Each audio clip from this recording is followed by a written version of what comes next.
Ma réaction, c'est la consternation. Ma réaction comme Français, c'est la consternation devant l'attitude du Quai d'Orsay, qui jusqu'au bout a soutenu un candidat qui, à mon avis, n'était pas digne de notre soutien. Et c'est ma joie de voir que la manœuvre a échoué et que la morale l'a emporté sur le calcul politicien et sur les grands intérêts de puissance et sur les compromis et les négociations d'État à État.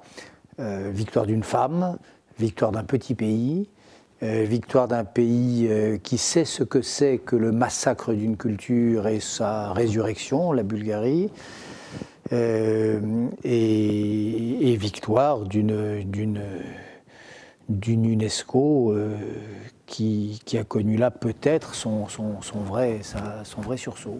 Donc je suis, comme beaucoup de Français ce matin, très modestement satisfait de ce résultat. Politique. Mais naturellement, il y a eu des pressions, encore une fois, en particulier, il faut dire les choses comme elles sont, des pressions de la France, et pas seulement M. Guénaud. Il y a eu des pressions du Quai d'Orsay, de la machine d'État française et de quelques autres sur les délégués qui ont été soumis à un feu roulant incroyablement insistant de pression pour que soit honoré l'engagement pris par notre président de la République avec le président égyptien. Et puis face à ça, il y a des gens qui, en conscience, devant les révélations qui sortaient jour après jour, ont pensé que Hosni n'était pas digne d'occuper cette fonction pour des tas de raisons. Alors il y a le contexte égyptien, il y a tout ce qu'on voudra. Mais nombreux sont ceux qui ont pris conscience, au fur et à mesure du déroulement du processus, qu'il n'était pas digne d'occuper ce poste, que ce n'était pas bien pour la communauté internationale. Et ce n'est pas une question de vote du Nord contre le Sud. Madame Bokova a été élue par des voix du Sud, comme par des voix du Nord, par des voix européennes et des voix non européennes. Le clivage n'a pas été celui-là. Le clivage, c'était, est-ce qu'on veut laisser l'UNESCO à un homme qui a, dans son pays, auprès des artistes et des écrivains égyptiens, qui sont quand même ceux qui le connaissent le mieux, la réputation d'un censeur, d'un persécuteur de parole libre, d'un homme qui a bâillonné la presse ou qui a contribué à son bâillonnement et qui a fait de l'Égypte l'un des pays du peloton de queue du classement annuel de Reporters sans frontières en matière de liberté de la presse. Est-ce qu'on voulait ça ou est-ce qu'on voulait une politique culturelle fidèle aux idéaux de l'UNESCO? C'était ça la seule question. Alors aujourd'hui en Égypte, certains milieux disent qu'il y a eu des pressions sionistes. Est-ce que ça va donner lieu à une nouvelle bataille? Écoutez, il y a eu une bataille démocratique à la loyale entre 7 ou 8 candidats à la direction générale de l'UNESCO. La bataille est finie depuis hier soir. Après 5 tours de scrutin, les gens ont eu le temps de peser, de contre-peser. C'est la seule bataille qui compte. Alors après, à propos de l'Égypte, vous savez, moi ce que je peux vous dire, c'est que j'ai d'autres messages depuis ce matin.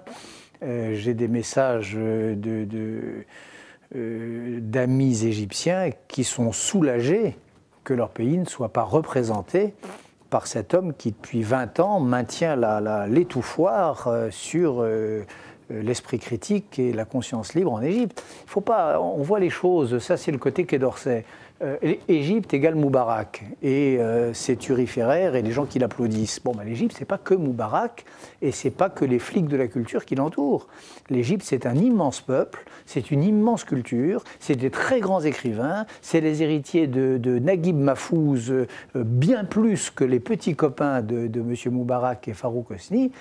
Et cette deuxième Égypte-là, l'Égypte qui veut la démocratie, l'Égypte qui ne veut pas des frères musulmans, l'Égypte qui sait que Alexandrie est une ville musulmane, mais que c'est aussi une ville grecque, mais que c'est aussi une ville juive, mais que c'est une ville cosmopolite, cette Égypte-là, elle ne se reconnaissait pas dans M. Hosni. Alors, que l'ambassadeur de M. Moubarak fasse son travail, j'imagine, et proteste, etc., c'est très compréhensible, j'imagine. Bon, mais il y a une autre Égypte, une Égypte d'esprit libre, fidèle à la plus vieille et plus grande tradition d'une des plus vieilles et des plus grandes civilisations du monde, et celle-là, elle n'était pas représentée par Hosni. Dernière question là-dessus, comment s'annonce la gouvernance d'Irina Bokova? Bien, il me semble, je ne la connais pas, mais les déclarations qu'elle a faites dès son élection m'ont semblé extrêmement sages. Vouloir éviter à tout prix le clash des civilisations, engager le débat et le dialogue de la manière la plus constructive possible avec toutes les composantes de la famille humaine, ça c'est comme ça qu'il faut aborder le problème. Tout de suite, bien sûr, il faut tout faire pour que cette élection ne réactive pas les vieux démons que certains voudraient créer, des affrontements entre univers civilisationnels et religieux. Et il me semble que cette femme a bien compris cela. En tout cas, c'est dans ce sens que vont ces déclarations. Quant à moi, j'ai fait une proposition ce matin. Je trouve que ce qui serait magnifique serait que le premier acte de Madame Bokova comme directrice générale de l'UNESCO soit d'organiser à Paris, sous son égide, une grande exposition sur Alexandrie. Toute cette affaire est née d'une déclaration d'Osny sur la bibliothèque d'Alexandrie. Brûler des livres à la bibliothèque d'Alexandrie. Ce qui est non seulement horrible et criminel, mais ce qui est une ineptie. S'il y a bien une ville où l'idée même de brûler les livres est une idée, enfin c'est odieux partout, mais à Alexandrie plus encore. Alexandrie d'abord c'est une ville livre, c'est une ville libre et livre. C'est une ville où l'idée même, cette idée que si des livres en hébreu ont pu s'infiltrer, Alexandrie, c'est la ville où un livre hébreu est devenu le livre un livre mondial. C'est le livre de la traduction, c'est la ville de la traduction des Septante. Alors, faire une grande exposition demain, très vite, premier acte de gouvernement de Madame Bokova, sur Alexandrie, capitale du monde, sur l'importance d'Alexandrie dans la civilisation égyptienne et dans les civilisations du monde, voilà qui sera un beau geste de réconciliation, un beau geste de dialogue des cultures, et voilà qui rendrait hommage à la vraie Égypte, pas celle d'un autocrate finissant et pas celle d'un policier de la culture. L'Égypte d'Alexandrie, que l'UNESCO se rassemble très vite autour d'un grand projet d'exposition autour de ce thème. Et là, on sera nombreux à appuyer ce projet. Un mot sur les propos d'Ahmoud Ahmadinejad hier sur France 2. Qu'est-ce qu'il faut comprendre de cette déclaration au sujet de Nicolas Sarkozy? Écoutez, il faut comprendre. Ahmadinejad, une fois de plus, se conduit comme un voyou. Comment oser mettre sur le même plan Clotilde Reiss, qui est inquiétée pour un crime imaginaire, et les prisonniers iraniens à Paris, il y en a un en particulier, qui est l'assassin de Chapour Bakhtiar. Les prisonniers iraniens à Paris, ça veut dire l'assassin de Chapour Bakhtiar, d'accord, qui a dû faire une quinzaine d'années de prison, je pense. Voilà.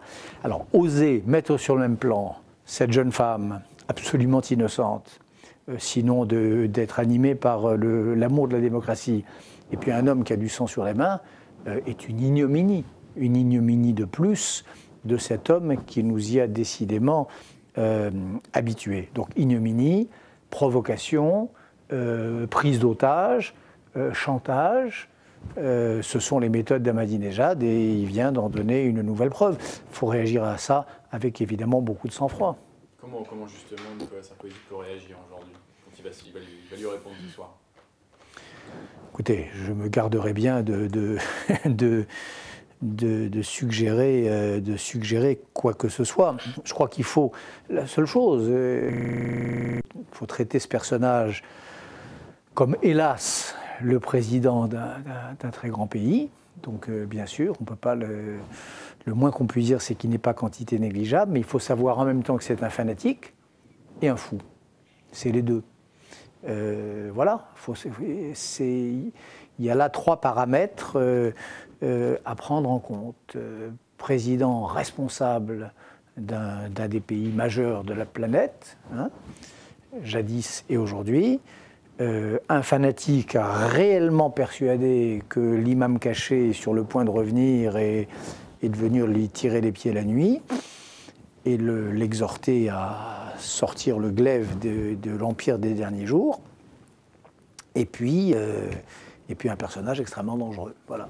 Est-ce que la France peut procéder à cet échange, entre guillemets, de prisonniers? Enfin, c'est impensable. C'est impensable. Mais même le formuler est obscène.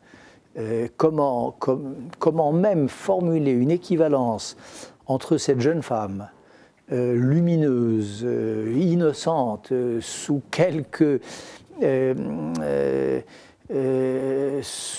dans quelques codes de principe ou de droit que ce soit, et puis un criminel de sang. Le formuler est quelque chose d'insupportable. Donc évidemment qu'il ne faut pas y céder.